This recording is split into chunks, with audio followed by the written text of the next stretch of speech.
గౌరవ రాష్ట్ర ముఖ్యమంత్రి వర్యుల ఆదేశాల మేరకు ఇవాళ గోషామహల్ స్టేడియం ఇన్స్పెక్షన్ చేయడం జరుగుతూ ఉన్నది. ఇక్కడ మనకి ఆల్రెడీ మీకు తెలిసిందే ఉస్మానియా జనరల్ ఆసుపత్రి ఏదైతే ఉందో అక్కడ నుంచి ఇక్కడ ఉన్న 32 ఏకర్ క్యాంపస్కి షిఫ్ట్ చేయడం అని చెప్పి ప్రభుత్వం డిసైడ్ చేయడం జరిగింది. దానికి అనుగుణంగా ఇక్కడ ఏమేమి ఫెసిలిటీస్ ఉన్నాయి, ఎక్కడెక్కడ ఎంట్రీ పాయింట్స్, అప్రోచ్ రోడ్డు ఏ విధంగా ఉందన్నది అనేది చూడడానికి ఇవాళ చూస్తూ ఉన్నాము. ముఖ్యమంత్రి గారి ఆలోచన ఏంటంటే ఇక్కడ ఒక state of the art hospital రావాలా. ఇది ఓన్లీ ఇక్కడ మన హైదరాబాద్కే కాకుండా రాష్ట్రం నలుమూల నుంచి పేషెంట్స్ వస్తారు కాబట్టి వాళ్ళకి ఎక్కడ కూడా ఇబ్బంది కలగకుండా అన్ని రకాల వెసులుబాటుతో పాటు మంచి ఓపెన్ ఎయిర్, వెంటిలేషను, గ్రీనరీతో పాటు ఒక కార్పొరేట్ కన్నా కూడా మంచి ప్లేస్, హాస్పిటల్ లాగా కాకుండా ఒక మంచి ప్లేస్ లాగా చేయడానికి ఇక్కడ రావడం జరుగుతూ ఉన్నది. దానికి అనుగుణంగానే ఇక్కడ ఒక ఆర్కిటెక్ట్ని కూడా ప్రభుత్వం నియమించి దానికి అనుగుణంగా ఇక్కడ కాంటూర్ సర్వే కూడా చేసి ఇక్కడ బెస్ట్ హాస్పిటల్ ఏదైతే ఉందో అక్కడ నుంచి ఇక్కడ షిఫ్ట్ చేసే విధంగా ఏర్పాట్లు చేసే విధంగా మనం చర్యలు తీసుకుంటా ఉన్నాము.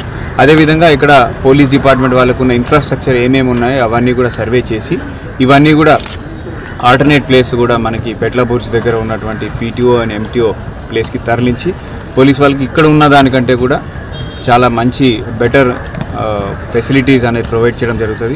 State of the art training complex ఏర్పాటు చేసే విధంగా చర్యలు తీసుకోమని గౌరవ ముఖ్యమంత్రి గారు ఆదేశించారు.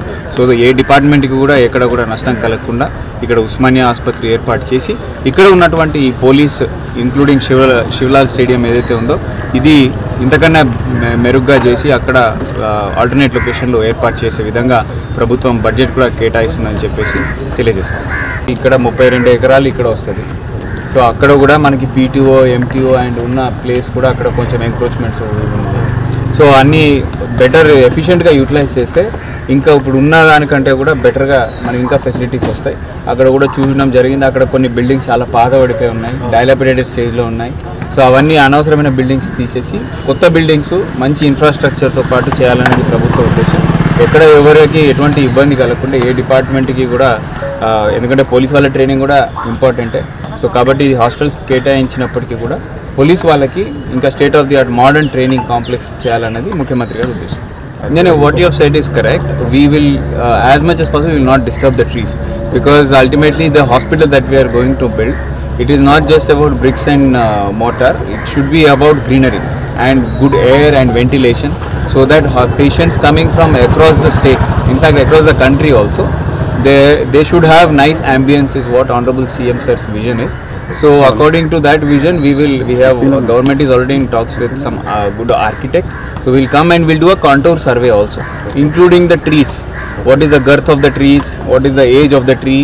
Where they are positioned? So we'll make a detailed map. It's not just about a square map with 32 acres. We'll also map each of these assets, including the trees, and we'll retain to the maximum extent possible these trees because they will only add to the ambience and the vision that the government is looking towards.